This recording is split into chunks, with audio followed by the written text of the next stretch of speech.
तो आज हम लोग देखने वाले हैं कंपाउंड सेंटेंस।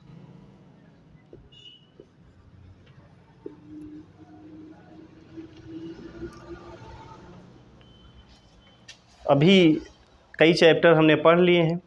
अभी हमने टाइप्स ऑफ सिंपल सेंटेंस पढ़ा। Types of simple sentence is divided into 5 parts: assertive, interrogative, imperative, exclamatory and optative. और उसके बाद हम लोगों ने पढ़ा था कॉम्प्लेक्स सेंटेंस। कॉम्प्लेक्स सेंटेंस में एक प्रिंसिपल क्लास रहेगी और एक सबऑर्डिनेट क्लास रहेगी। Subordinate class is also divided into 3 parts: noun class, adjective class and adverb class. Now the third one, compound sentence, है ना। तो कंपाउंड सेंटेंस का मतलब भी वही है कि इसमें भी दो सेंटेंसेस हमारे पास जुड़े होते हैं, ठीक है। कंपाउंड सेंटेंस का मतलब संयोजक वाक्य, है। इसमें भी क्या होगा, हमारे पास दो सेंटेंसेस होंगे। एक में होगा प्रिंसिपल क्लास, प्रिंसिपल क्लॉज। आप जानते हैं प्रिंसिपल क्लास क्या होता है? Principal class is a class which is independent, है ना, which gives its complete meaning, sorry sense. ये पूरा सेंस देता है, ये किसी दूसरी क्लॉज पर डिपेंड नहीं करता पूरा।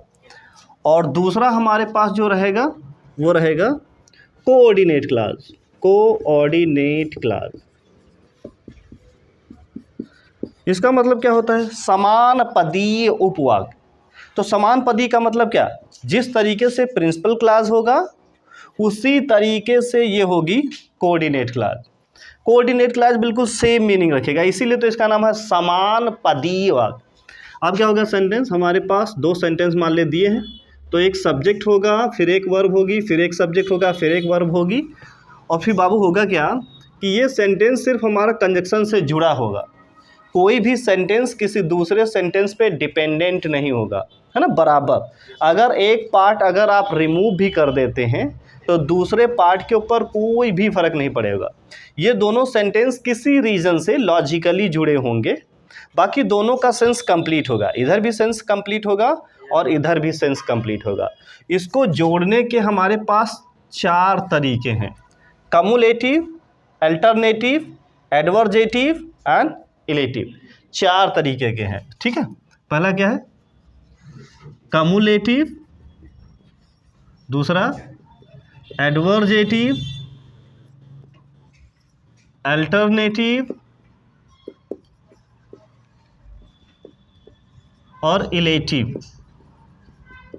4 तरीके से ये सेंटेंसेस जोड़े जाते हैं। इसका टाइप्स एक ही होता है, लेकिन जोड़ने के हमारे पास कितने तरीके हैं? 4। अच्छा, कम्युलेटिव का मतलब होता है सिर्फ जोड़ बताने वाले।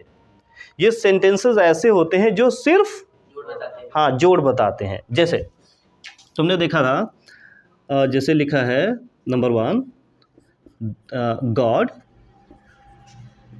Made the world. ईश्वर ने संसार बनाया।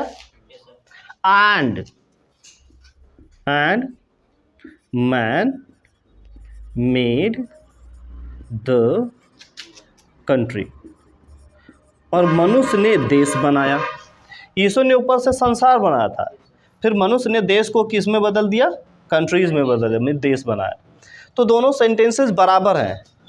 सब्जेक्ट है, मेन वर्ब है, ऑब्जेक्ट है, सब्जेक्ट है, मेन वर्ब है, ऑब्जेक्ट है ना। समान पदी, एक ये पद है हमारा और एक ये पद है। Got it? एक एक पद है हमारे पास। दोनों सेंटेंसेस कम्युलेटिव मतलब सिर्फ जोड़ बता रहे हैं। किसी भी एक सेंटेंस को अगर आप छिपा लीजिए तो सेंटेंस में कोई भी फर्क नहीं, इनकम्प्लीट नहीं होगा सेंस। ईश्वर ने संसार बनाया, ठीक है। मनुष्य ने देश बनाया। कोई भी सेंटेंस अगर छिपा लेते कोई दिक्कत नहीं है। तो एक बोलेंगे ये हो जाएगा प्रिंसिपल क्लास और एक हो जाएगा कोऑर्डिनेट क्लास, है ना। तो दैट इज कम्युलेटिव। एडवर्जेटिव का मतलब विरोध बताने वाले। एक सेंटेंस पॉजिटिव मीनिंग देगा, दूसरा सेंटेंस नेगेटिव मीनिंग देगा। जैसे वह स्कूल नहीं गया, जैसे उसने कड़ी मेहनत की, ही वर्कड हार्ड। उसने कड़ी मेहनत की लेकिन वो फेल हो गया, बट ही फेल, उसने कड़ी मेहनत की लेकिन वो फेल हो गया। तो उसने कड़ी मेहनत की तो पास हो जाना चाहिए था, तो उसका उल्टा रिजल्ट है। एडवर्जेटिव का मतलब विरोध बताने वाला सेंटेंस कंजक्शन जो होता है। तो एक सेंटेंस पॉजिटिव है, एक नेगेटिव है। एक में कड़ी मेहनत की तो रिजल्ट पॉजिटिव होना चाहिए था, लेकिन फिर भी क्या हो गया, फेल हो गया। तो उसने कड़ी मेहनत की लेकिन वो फेल हो गया। तो इसमें क्या, एक सेंटेंस ये हो गया और एक सेंटेंस ये हो गया। अब ये बट से जुड़ा है तो ये एडवर्जेटिव सेंटेंस है, मतलब कंजक्शन है, क्योंकि विरोध इसमें बताया जा रहा है। अच्छा, अल्टरनेटिव का मतलब होता है विकल्प, या तो ये काम करिए या तो फिर वो काम करिए। जैसे कोई बंदा है, आप यहाँ पे पढ़ रहे हैं, कोई ज़रा सा चेहरा दिखाता है, जब तक देख पाओ फिर अंदर चला गया, फिर 5 मिनट के बाद फिर झांकने लगा, फिर देखना स्टार्ट किया, फिर वो अंदर चला गया। तो वैसे कहा जाता है कि अगर आपको आना है तो आओ, वरना फिर जाओ। तो कैसे हो जाएगा, कम इन, अंदर आओ, या फिर बाहर जाओ, और गो आउट, बाहर जाओ। तो ओ आर लगा है। अब अल्टरनेटिव है विकल्प, या फिर आ जाइए या फिर चले जाइए। तो दो हमारे पास ऑप्शन है। Now one option you have to choose, तो ये उसको बोलते हैं अल्टरनेटिव। अच्छा, इसको हम लोग कंपाउंड में पढ़ेंगे डिटेल में, लेकिन यहाँ पे हम बता रहे हैं टाइप्स ऑफ सेंटेंसेस, तो इसलिए। तो एक अल्टरनेटिव हो गया, और इलेटिव का मतलब होता है परिणाम बताने वाला। एक सेंटेंस में मेहनत की जाएगी, फिर उसी का रिजल्ट निकलेगा। जैसे लिखा है, श्याम जो है, Shyam is the son of Anup sir. अब अनूप सर जैसे फिजिक्स केमिस्ट्री के टीचर हैं, तो श्याम जो है वो अनूप सर का लड़का है, इसीलिए वो साइंस में तेज है। तो क्या हो जाएगा, so he is expert in science, इसीलिए वो क्या है, साइंस में एक्सपर्ट है। तो वो अनूप सर का लड़का है। अब अनूप सर जो है साइंस के टीचर हैं, तो उसका परिणाम फिर क्या निकला बच्चे का, कि वो साइंस में तेज़ है, कि उसके पापा जो है साइंस के टीचर हैं। तो वही लिखा है, श्याम जो है वो अनूप सर का लड़का है, इसीलिए वो साइंस में एक्सपर्ट है, तेज़ है। तो इलेटिव हो गया, एक में बताया गया है रीज़न और दूसरे में उसका परिणाम दिया है ना। तो इसको बोलते हैं कंपाउंड सेंटेंस। तो हमारे पास 3 तरीके के सेंटेंसेस है। There are 3 types of sentences, simple sentences, complex sentences and compound sentence. मकसद वही है कि हम लोग ग्रामर सीख रहे हैं। देखो, लैंग्वेज का मतलब मैंने पहले ही दिन समझा दिया था। लैंग्वेज का मतलब यही होता है कि लैंग्वेज इसीलिए सीखा जाता है कि whatever is going in our mind, जो भी हमारे दिमाग में, माइंड में, दिल में चल रहा है, दूसरों को बताना है। So how will you tell, you will take the help of language. तो आप लैंग्वेज की मदद लेना पड़ेगा, ठीक है। तो लैंग्वेज का एक मकसद ही होता है कि हम अपनी बातचीत को, अपनी इमोशन को, अपने आइडियाज़ को दूसरों को बताते हैं लैंग्वेज के सहारे। दूसरा हमारा क्वेश्चन ये हो जाता है कि लैंग्वेज इन्फॉर्मेशन तो किसी को देना है, लेकिन सही हो। अब ऊट पटांग को थोड़ी बता देंगे। तो सही आप तभी बता पाएंगे जब आपकी ग्रामर बढ़िया होगी। तो ग्रामर सीखने का मकसद यही है कि आपको बताया गया कि सेंटेंसेस 3 तरीके के होते हैं, simple, complex and compound.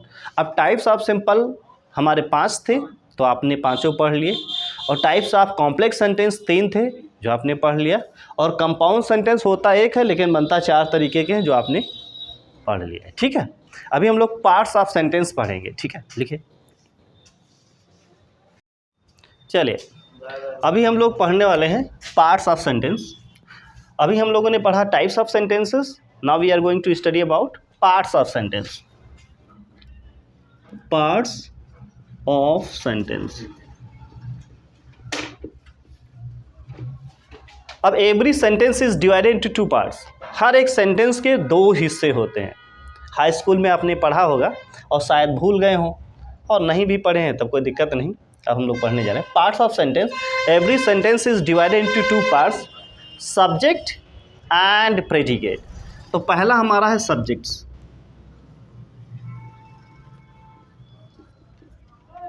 Subject का मतलब उद्देश्य, है ना। इसका होता क्या है, सब्जेक्ट सेंटेंस का वह भाग है जिसके विषय में हम कुछ कहते हैं, है ना। Subject is that part of the sentence about whom we say something। मतलब सब्जेक्ट सेंटेंस का वो हिस्सा है जिसके विषय में हम कुछ कहते हैं, या कहीं कहीं पे डिफिनेशन लिखी होती है, जब सेंटेंस हम लिखते हैं तो हम किसी का नाम लिखते हैं, और जो नाम लिखते हैं वही सब्जेक्ट होता है, ये भी लिखा होता है ना। लेकिन ये होता क्या है, सब्जेक्ट सेंटेंस का वो हिस्सा होता है, subject is that part of sentence जिसके बारे में about whom we say something, जिसके विषय में हम कुछ कहते हैं, है ना। सब्जेक्ट सेंटेंस का वो हिस्सा है जिसके विषय में हम कुछ कहते हैं। भाई एक सेंटेंस लिखा होगा तो सेंटेंस में आप किसी का नाम लिखेंगे, जो नाम लिखते वही पार्ट सब्जेक्ट कहलाता है। जब सेंटेंस का वो हिस्सा होता है जिसके विषय में हम कुछ कहते हैं, तो दैट इज सब। अब हमको पढ़ना है parts of subject. Part of subject मतलब सब्जेक्ट के हिस्से कितने होते हैं। तो सब्जेक्ट कभी कभी सेंटेंस में एक भी होता है, कभी कभी दो, कभी कभी तीन, कभी कभी चार भी होते हैं। तो वही पार्ट्स ऑफ सब्जेक्ट हम लोग पढ़ने जा रहे हैं, ठीक है। जैसे लिखा है, राम इज रीडिंग। राम पढ़ रहा है। राम इज रीडिंग, राम पढ़ रहा है।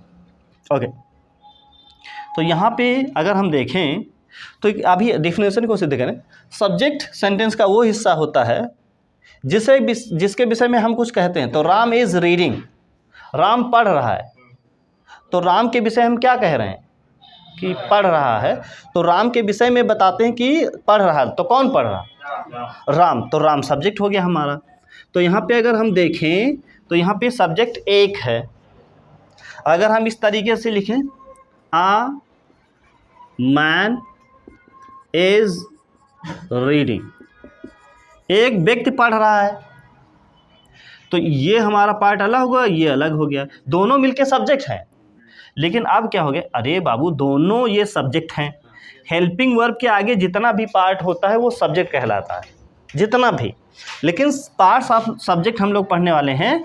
तो यहाँ पे हमने देखा सब्जेक्ट दो भागों में हो गया। तो एक हो गया क्वालिफायर, इसको क्या बोलते हैं? क्वालिफायर। क्वालिफायर मतलब क्वालिटी बताने वाला, विशेषता बताने वाला। और ये मैन जो हमारा है ये हेड वर्ड है। हेड वर्ड, हेड वर्ड इसको बोलो या मेन वर्ड बोलो। तो इतना सब्जेक्ट हो गया, और जहाँ से वर्ब चालू हो गया इतना ये हो गया प्रेडिकेट, और ये भी इतना पार्ट हो गया प्रेडिकेट, और ये हो गया सब्जेक्ट। तो यहाँ पे हम देखें सब्जेक्ट दो भागों में है, क्वालिफायर और हेड वर्ड। यहाँ पर आ जो है वो क्वालिफायर का काम करता है, ठीक है। ओके, अब क्वालिफायर में बहुत से आते हैं। इसमें आर्टिकल भी आ सकता है, इसमें डिमॉन्स्ट्रेटिव प्रोनाउन भी आ सकता है, और इसमें एडजेक्टिव भी आ सकते हैं। क्वालिफायर का काम करते हैं। अच्छा, अगर आप एक ऐसे भी बोल सकते हैं, an old man is reading. एक बूढ़ा आदमी जो है वो पढ़ रहा है। तो यहाँ पे हम जानते हैं कि हेल्पिंग वर्ब के आगे जितना भी पार्ट होता है वो क्या होता है? सब्जेक्ट होता है ना। Here subject is divided into 3 parts. अब यहाँ पे एक ये हो गया, एक ये हो गया, एक। तो अब ये क्या हो गया कि इसको अब बोलते हैं डेटरमिनर। हाँ, डेटरमिनर। डेटरमिनर का मतलब होता है सीमित करने वाला वाक्य। अब ये सीमित कर रहा है कि जो किताब पढ़ रहा है वो बंदा एक है, एन ओल्ड मैन। अच्छा, ये हमारा मैन क्या है? नाउन है, और नाउन की जो तारीफ करेगा वो क्या होगा? एडजेक्टिव। तो यहाँ पे अब ओल्ड क्या है हमारा? ओल्ड हमारा एडजेक्टिव है, और ये मैन क्या है? ये हेड वर्ड है। हेड वर्ड का मतलब मुख्य शब्द। मुख्य शब्द यही है। एक कौन है? आदमी। बूढ़ा कौन है? आदमी। पढ़ कौन रहा? आदमी। तो मुख्य शब्द कौन है? मैन, तो वही हो गया हेड वर्ड हो गया, ठीक है। तो डिटरमिनर में भी वही आता है, डिटरमिनर में बाबू एडजेक्टिव भी आते हैं, और डिटरमिनर में हमारे जो पजेसिव एडजेक्टिव होते हैं वो भी इसमें आते हैं, और इसमें डिमॉन्स्ट्रेटिव एडजेक्टिव भी आते हैं डिटरमिनर में। मीन्स नाउन एडजेक्टिव के पहले जो भी लगेगा वो डिटरमिनर कहलाएगा। डिटरमिनर मतलब होता है सीमित करने वाला वाक्य। अब ऐसे बोल सकते हैं, an old man with a stick is going on the road। हम जानते हैं जहाँ से हमारी बाबू हेल्पिंग वर्ब चालू होती है वो कहलाता है प्रेडिकेट। तो यहाँ से चालू हुआ है तो ये इतना पार्ट क्या हो गया, प्रेडिकेट। अब here subject is divided into many parts. तो यहाँ पे हम जानते हैं ये एन क्या है, ये डिटरमिनर है, समझ रहे हैं, और ओल्ड क्या है, एडजेक्टिव है, अब मैन क्या है, हेड वर्ड है, और ये विद अ स्टिक। तुमने फ्रेज पढ़ा होगा, फ्रेज याद करो। Phrase it is a group of words, शब्दों का समूह होता है। इट गिव्स क्लियर मीनिंग देता है, बट नॉट सेंस, लेकिन भाव नहीं देता। छड़ी के साथ अलग अलग लिख लें तो मीनिंग आएगा, अरे मतलब सेंस आएगा नहीं। लेकिन ये अगर इसमें मिला है पूरा तो सेंस है। एक बूढ़ा आदमी छड़ी के साथ सड़क पर जा रहा था, तो ये हो गया विद आ स्टिक, इसको बोलते हैं एडजेक्टिव फ्रेज। ये भी छड़ी के साथ कौन था, आदमी। तो आदमी की तारीफ ये भी कर रहा, जो नाउन की तारीफ करता वो एडजेक्टिव तो होगा ही, लेकिन ये 2-3 शब्दों का है तो इसलिए एडजेक्टिव फ्रेज बोलते हैं। तो इसका पूरा नाम क्या हो जाएगा, एडजेक्टिव फ्रेज। तो हम बताना अब ये चाहते थे कि सब्जेक्ट हमारा इतना बड़ा हो सकता है। अब इससे बड़ा हमारा सब्जेक्ट नहीं होता है। अब इतना बड़ा हमारा सब्जेक्ट होता है। सब्जेक्ट का जो काम है वो कई लोग करते हैं, वो जानना है। पहले इतना बड़ा ये सब्जेक्ट है, पार्ट्स ऑफ सब्जेक्ट हो गया। अब सब्जेक्ट का काम कौन कौन करता है अभी हम बताते हैं। ये समझ पाए कि नहीं, पार्ट्स ऑफ सब्जेक्ट जो बाबू हम पढ़ रहे हैं तो वो यही होता है। हाई स्कूल में रीऑर्डर करने के लिए आता है। अब रीऑर्डर इस तरीके का दिया है अगर जंबल करके तो आप समझ ही नहीं पाते हैं। तो इसमें अगर आपको पता रहेगा कि सबसे पहले डिटरमिनर आएगा, फिर उसके बाद क्या आएगा, एडजेक्टिव आएगा, फिर उसके बाद क्या आएगा, हेड वर्ड आएगा, और फिर क्या आएगा, एडजेक्टिव फ्रेज आएगा।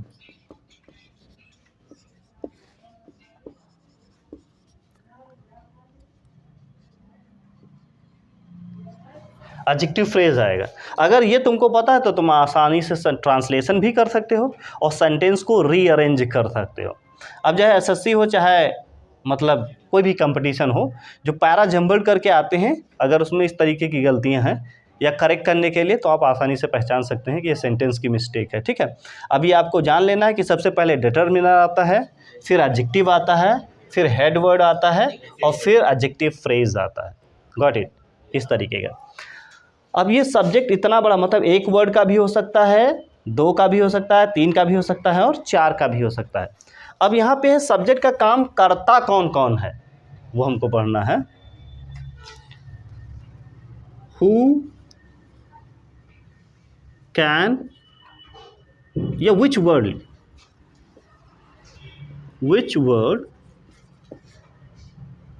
कौन से शब्द हैं जो सब्जेक्ट का काम करते हैं। Which words can be used as a subject. कौन से शब्द हैं जो सब्जेक्ट का काम करते हैं, है ना, कौन से। तो सबसे पहले तो हमारा होता है नाउन। बाबू नाउन सब्जेक्ट का काम कर सकता है। जैसे तुमने लिखा राम इज गोइंग, तो राम जा रहा है, तो राम सब्जेक्ट हो गया, नाउन है कि नहीं। दूसरे नंबर पे आता है प्रोनाउन भी। और एक बात है, जो सब्जेक्ट का काम कर सकता है वो ऑब्जेक्ट का भी काम कर सकता है। जो सब्जेक्ट का काम कर लेगा वो तो which can be used as a subject और एंड ऑब्जेक्ट, बाबू दोनों लिख देते हैं ना, और ऑब्जेक्ट बार बार ढूंढते फिरेंगे। जो सब्जेक्ट का काम कर लेगा वो ऑब्जेक्ट का। तो पहले में सब्जेक्ट हो गया, दूसरे जैसे लिखा ही इज गोइंग, वो जा रहा है। तो हमारे पास प्रोनाउन भी सब्जेक्ट का काम कर सकता, ऑब्जेक्ट का काम कर सकता, नाउन भी सब्जेक्ट का काम कर सकता, ऑब्जेक्ट का काम कर सकता। Number 3, infinitive. इन्फिनिटिव, इन्फिनिटिव जिसको टू से बनाते हैं वो भी सब्जेक्ट का काम करता है ना। हाँ, जो टू से बनता है, जैसे लिखा है टहलना स्वास्थ्य के लिए लाभदायक है, तो हमने देखा to walk is good for health. तो यहाँ पे देखा टू वॉक, तो ये बाबू जो इन्फिनिटिव है ये भी सब्जेक्ट का काम कर सकता है और ऑब्जेक्ट का भी। जो सब्जेक्ट का काम कर सकता है वो ऑब्जेक्ट का भी काम कर सकता है। Got it. तो ये हो गया टू वॉक। 4 नंबर पे हमारा है जेरेंड। जेरेंड भी हमारा सब्जेक्ट का काम कर सकता है और ऑब्जेक्ट का। Smoking is injurious to health, तो हमने देखा यहाँ पे smoking is injurious to health, लिख लेना सही से है। Smoking is injurious to health, तो जेरेंड भी सब्जेक्ट का काम कर सकता है और ऑब्जेक्ट का काम कर सकता है। नंबर 5, इट भी सब्जेक्ट का काम कर सकता है, जैसे इट इज कोल्ड टुडे, आज ठंडा है, तो ये सब्जेक्ट का काम कर रहा है कि नहीं। और 6 नंबर पर है कौन सा, देयर, ये भी सब्जेक्ट का काम कर सकता है और ऑब्जेक्ट का काम कर सकता है, जैसे there are 7 days in a week, एक सप्ताह में कितने दिन होते हैं, 7। तो बाबू आपको पता होगा कि जो सब्जेक्ट और ऑब्जेक्ट का काम करने वाले हैं वो कितने लोग हैं, 6। सब्जेक्ट का काम और ऑब्जेक्ट का काम, हाँ सब्जेक्ट और ऑब्जेक्ट। नाउन काम करता है, प्रोनाउन है, इन्फिनिटिव है, जेरेंड है और इट है और देयर है। इनके अलावा सब्जेक्ट कोई नहीं बनता। सब्जेक्ट यही 6 लोग बनेंगे, और अगर ये नहीं होंगे तो फिर सब्जेक्ट, अरे इनके बगैर मतलब सब्जेक्ट नहीं काम चलेगा। ये आप कह सकते हैं ये सेंटेंस के दुल्हा है ना, बारात इनके बगैर आगे नहीं जाएगी। तो सेंटेंस में सब्जेक्ट हमारे यही बनते हैं, और पार्ट्स ऑफ सब्जेक्ट हम लोगों ने पढ़ लिया है। ये सब के सब सब्जेक्ट का काम करते हैं, और नोट डाउन कर लीजिए साफ साफ, लेकिन लाइन ही से लिखेगा, हमारे पास वो जगह नहीं था। देखिए अभी हम लोगों ने पार्ट्स ऑफ सब्जेक्ट पढ़ा, अब हम लोग पढ़ेंगे पार्ट्स ऑफ ऑब्जेक्ट या प्रेडिकेट। पार्ट्स ऑफ प्रेडिकेट, जिस तरीके से पार्ट्स ऑफ सब्जेक्ट होते हैं उसी तरीके से पार्ट्स ऑफ प्रेडिकेट भी होते हैं। प्रेडिकेट में हमारा एक शब्द हो सकता है और एक से ज़्यादा भी हो सकते हैं, और उनके कैसे कैसे कौन कौन से पार्ट होते हैं उनको समझ लेना जरूरी है। जैसे अभी हम लोगों ने पढ़ा था राम इज रीडिंग, राम पढ़ रहा है।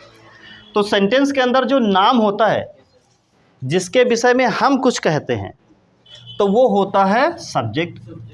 और प्रेडिकेट क्या होता है, प्रेडिकेट एक ऐसा सेंटेंस का वो हिस्सा होता है जिसके बारे में कुछ कहा जाता है, जिसके बारे में हम कुछ कहते हैं सब्जेक्ट, और जिसके बारे में कहा जाता है तो प्रेडिकेट। हाँ, ये सेंटेंस का वो हिस्सा होता है जिसके बारे में कुछ कहा जाता है, या सब्जेक्ट के बारे में जो कुछ कहा जाएगा वो प्रेडिकेट होता है। सब्जेक्ट के बारे में जो कुछ कहा जाएगा, तो राम इज़ रीडिंग, तो सब्जेक्ट के बारे में क्या कहा गया है, इज़ रीडिंग, तो ये तो सब्जेक्ट ही है। इसके बाद हमारा कितना इज़ रीडिंग है, तो जितना मतलब सब्जेक्ट के बारे में जो कुछ कहा जाएगा तो उसको हम प्रेडिकेट बोलते हैं। ओके, तो यहाँ पे हमारा देखेंगे, हमारा हो गया हेल्पिंग वर्ब और ये हो गया मेन वर्ब, और ये दोनों को क्या बोलते हैं? प्रेडिकेट। अब जैसे आप इतना भी लिख सकते हैं, राम रीड्स, राम पढ़ता, तो यहाँ पे देखें एक सब्जेक्ट हमारे पास और एक वर्ब है, और प्रेडिकेट में हमारे पास एक ही शब्द है ना। यहाँ पे दो हैं, पहले इसको होना चाहिए तब इसको होना चाहिए, कोई बात नहीं। राम रीड्स, यहाँ पे देखें सब्जेक्ट भी एक है और वर्ब भी एक है, मतलब सब्जेक्ट भी एक है और प्रेडिकेट भी एक है। अब यहाँ पे हमने देखा कि प्रेडिकेट के दो हिस्से हो गए, हेल्पिंग वर्ब और प्लस मेन वर्ब, है ना। हाँ, अच्छा इसको हम सीधा ही कर दें, एक मिनट रुक जाइए। राम रीड्स, राम पढ़ता, तो हमारे पास बाबू एक सब्जेक्ट हो गया और एक क्या हो गया? एक प्रेडिकेट हो गया, और ये वर्ब है। दूसरा हमने लिखा राम इज रीडिंग। सब्जेक्ट के बारे में जो कुछ कहा जाएगा प्रेडिकेट कहलाता है। तो ये हमारा बाबू हो गया सब्जेक्ट, और इज रीडिंग क्या हो गया? प्रेडिकेट। तो जिसमें ये हो गया हेल्पिंग वर्ब और ये हो गया मेन वर्ब, और ये पूरा क्या हो गया? हाँ, प्रेडिकेट। अब यहाँ पे हो गया जैसे लिखा Ram gave me a book, Ram ने मुझे एक किताब दिया। तो यहाँ पे हमने देखा एक हो गया ये सब्जेक्ट, और जितना भी राम के बारे में है, मुझे एक किताब दिया, तो यहाँ पे हमने देखा क्या हो गया? मेन वर्ब, और मुझे एक दिया तो ये भी ऑब्जेक्ट हो गया, और आ बुक ये भी ऑब्जेक्ट हो गया। अब ऑब्जेक्ट दो हो गए, तो ऑब्जेक्ट जब दो हो जाते तो एक डायरेक्ट ऑब्जेक्ट होता और एक इनडायरेक्ट ऑब्जेक्ट होता। तो जो सजीव होता है उसको हम इनडायरेक्ट ऑब्जेक्ट बोलते हैं। तो जैसे लिखा राम ने मुझे किताब दिया, तो मुझे, मैं जिंदा हूँ कि किताब जिंदा है? इधर देख लो, कौन जिंदा है? तो जो जिंदा होगा, जीवित होगा, उसको इनडायरेक्ट ऑब्जेक्ट बोलते हैं। तो मी क्या है हमारा? इनडायरेक्ट ऑब्जेक्ट है, और ये क्या है? डायरेक्ट ऑब्जेक्ट है। ठीक है। हाँ, बहुत ही ध्यान से पढ़ना है, मैंने पहले ही दिन समझा दिया है कि दोबारा मुश्किल है। नहीं, इंशाल्लाह हो जाए, शायद 100 में 10%, हाँ 90% ना के बराबर है। तो डिटेल में हम लोग तो ध्यान देना है, क्योंकि दोबारा मुश्किल है। तो राम गेव मी, अब तो जो बाबू सजीव रहेगा वो इनडायरेक्ट होता है, और जो निर्जीव होगा वो, हाँ, और इनडायरेक्ट पहले लिखते हैं और डायरेक्ट ऑब्जेक्ट बाद में लिखते हैं। If you are speaking, then you have to follow this pattern, and if you are writing, then you will have to follow this pattern. यही पैटर्न को फॉलो करना है। लेकिन अगर डायरेक्ट ऑब्जेक्ट आगे करना चाहते हैं, इनडायरेक्ट पीछे, तब हो सकता है तो जिसमें से तुमको दो प्रेपोजिशन इस्तेमाल करने पड़ते हैं, अकॉर्डिंग टू नीड। टू और फॉर लिख सकते हैं, ऐसी कोई बात नहीं है, लेकिन टू फॉर को इस्तेमाल करना पड़ेगा। जैसे Ram gave a book, Ram gave a book to me, Ram जो है मुझको एक किताब दिया, Ram gave a book to me। अगर डायरेक्ट ऑब्जेक्ट पहले कर दोगे, इनडायरेक्ट ऑब्जेक्ट पहले कर दोगे, डायरेक्ट ऑब्जेक्ट बाद में, तो प्रेपोजिशन लगाने की जरूरत नहीं है। अगर डायरेक्ट ऑब्जेक्ट पहले करोगे, इनडायरेक्ट ऑब्जेक्ट बाद में करोगे, तो फिर प्रेपोजिशन टू लगाना पड़ता है, और कभी कभी फॉर। जैसे ही bought a car for me, for तभी। तो यह पे क्या हो गया? ये देखो हमारा सब्जेक्ट हो गया, और ये इतना पार्ट ऑब्जेक्ट हो गया। तो ये हो गया मेन वर्ब, और ये हो गया डायरेक्ट ऑब्जेक्ट, और ये बाबू हो गया इनडायरेक्ट ऑब्जेक्ट, है कि नहीं? हाँ, तो प्रेपोजिशन हमको टू या फॉर अकॉर्डिंग टू नीड के अनुसार करना है ना। तो ये इस तरीके से आप कर सकते हैं, है ना। और प्रेडिकेट में और भी आगे हिस्सा आ सकता है, जैसे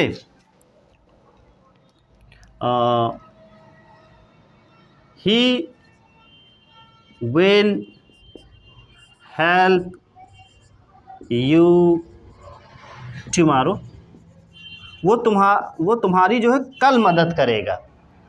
तो ये क्या हो गया, इतना सब्जेक्ट, ये क्या हो गया हेल्पिंग वर्ब, ये क्या हो गया मेन वर्ब, और ये क्या हो गया ऑब्जेक्ट, और ये क्या हो गया एडवर्ब। और इस पूरे पार्ट को क्या बोलेंगे, हाँ पूरे पार्ट को प्रेडिकेट बोलेंगे। अब प्रेडिकेट में हम लोग जानते हैं कि प्रेडिकेट में हमारा सब्जेक्ट भी है, वो मतलब जितने भी सब्जेक्ट हमने बताए हैं वो सब्जेक्ट भी बन सकते हैं और प्रेडिकेट भी बन सकते हैं, ऑब्जेक्ट भी बन सकते हैं, वह कहने का मतलब है। तो उसमें कुछ सीख लिए। अब इसमें बचा क्या है, जैसे इन्फिनिटिव है, जेरेंड है, तो जैसे लिखा है मैं जाना चाहता हूँ, I want to go, I want to go. तो ये बाबू हमारा क्या हो गया सब्जेक्ट, और ये क्या हो गया, और ये क्या हो गया,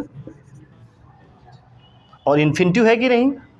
तो इन्फिनिटिव सब्जेक्ट भी बन जाता है और ऑब्जेक्ट भी बन जाता है। ये ऑब्जेक्ट है लेकिन इन्फिनिटिव। तो इस पूरे पार्ट को क्या बोलेंगे प्रेडिकेट, है ना। हाँ, ही लाइक्स डांसिंग, वो नाचना पसंद करता है। तो ये बाबू क्या है सब्जेक्ट, और लाइक्स क्या है मेन वर्ब, और देखो डांसिंग नाचना ये जेरेंड है। और इस पूरे पार्ट को क्या बोलेंगे प्रेडिकेट। हाँ, तो ये इन्फिनिटिव जो है ये प्रेडिकेट भी हो सकता है, जेरेंड भी जो है प्रेडिकेट भी हो सकता है, और सब्जेक्ट भी हो सकता है ना। जैसे लिखा है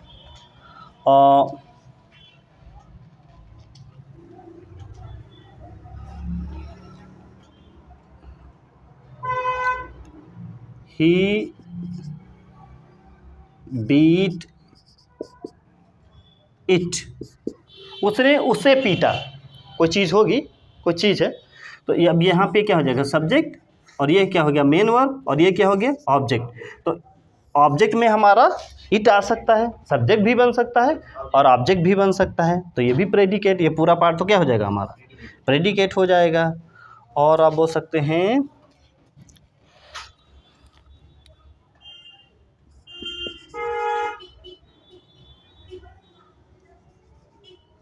जैसे लिखा 40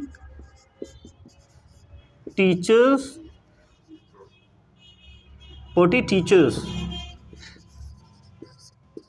are there in my school. अब इसका मतलब हो गया मेरे स्कूल में 40 टीचर हैं। तो या तो आप बनाइए देयर आर 40 टीचर्स, तो सब्जेक्ट में हो जाएगा there are 40 teachers in my school. अगर 40 टीचर्स डायरेक्ट बनाओगे तो देयर बाद में लगाओगे। 40 teachers are there in my school, मेरे स्कूल में कितने हैं 40 टीचर। तो ये 40 टीचर्स हमारा बाबू हो गया सब्जेक्ट, और देखो आर हो गया हेल्पिंग वर्ब, और ये हो गया ऑब्जेक्ट। तो देयर ऑब्जेक्ट भी बन सकता है। और पूरे पार्ट को क्या बोलेंगे, हाँ पूरे पार्ट को प्रेडिकेट बोलेंगे, है ना। तो वही हम लोग पढ़े थे, जिस तरीके से पार्ट्स ऑफ सब्जेक्ट होता है उसी तरीके से पार्ट्स ऑफ प्रेडिकेट होते हैं। मतलब हेल्पिंग वर्ब के बाद जो हिस्सा हमारा होता है वो कई भागों में होता है ना। हेल्पिंग वर्ब हो सकती है, मेन वर्ब हो सकती है, ऑब्जेक्ट हो सकता है। अभी हमने सीखा कि ऑब्जेक्ट दो तरीके का है, डायरेक्ट ऑब्जेक्ट है, इनडायरेक्ट ऑब्जेक्ट है। अब सजीव जो रहता है वो हमारा इनडायरेक्ट ऑब्जेक्ट रहता है, निर्जीव हमारा डायरेक्ट ऑब्जेक्ट रहता है। और ऑब्जेक्ट में हमारा इन्फिनिटिव भी आ सकता है, ऑब्जेक्ट में हमारा जेरेंड भी आ सकता है, ऑब्जेक्ट में हमारा इट भी आ सकता है, ऑब्जेक्ट में हमारा देयर भी आ सकता है, और ऑब्जेक्ट में वो एडवर्ब भी आ सकता है, नाउन तो आ ही सकता है। ठीक है, तो इस तरीके से हमने पार्ट्स ऑफ सब्जेक्ट पढ़ लिया, पार्ट्स ऑफ प्रेडिकेट पढ़ लिया। ठीक है, ओके।